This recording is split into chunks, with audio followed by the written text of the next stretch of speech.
So I'm doing my first print on the new, well, new. It's a friend gave me. He hadn't used it for a couple years. Epson 4880. It was a bit of work to get the heads unclogged, but looking online, you'll find sort of suggestions to use Windex or things like that, and that's what I did.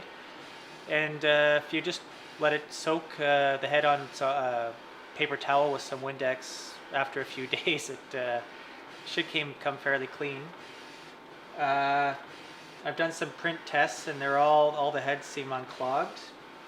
And I also replaced the ink since the inks were quite old and basically they were probably no good.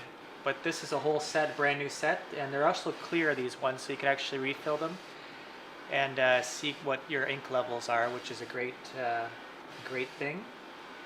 So the paper I had in there is like a roll paper of photo paper, 70 inches. I'm doing a test print here that's 17-inch borderless by 40-inch. I'm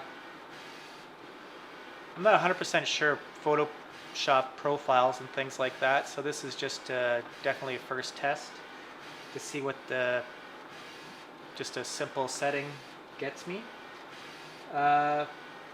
So far it looks really clean coming out here. It's a great printer so far. I haven't had any reason not to like it. So I'm very impressed with the colors coming out of here. I've done some small, just 8.5 by 11 sort of tests, printing on just regular paper here. I was going to print out some business cards at some point, so seem to print pretty well just on regular paper, so I'm moving on to some fine art work here.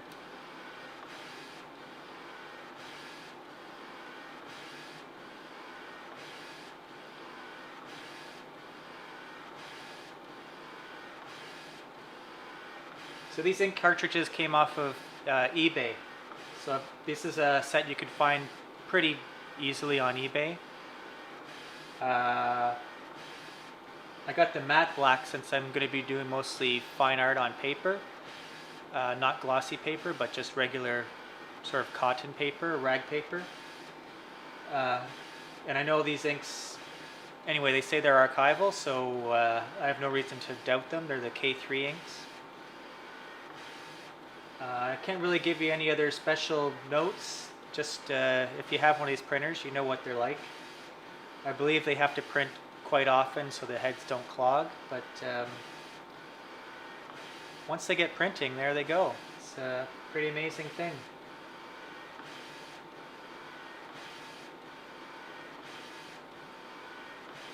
I put some sort of Mac tack on here for the closing up the air holes. There's little air holes you're supposed to leave open while it's printing. But these things are kind of hard to get back in, so I just stuck some of this blue stuff in the holes that I can take out a little easier.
There we go, all done.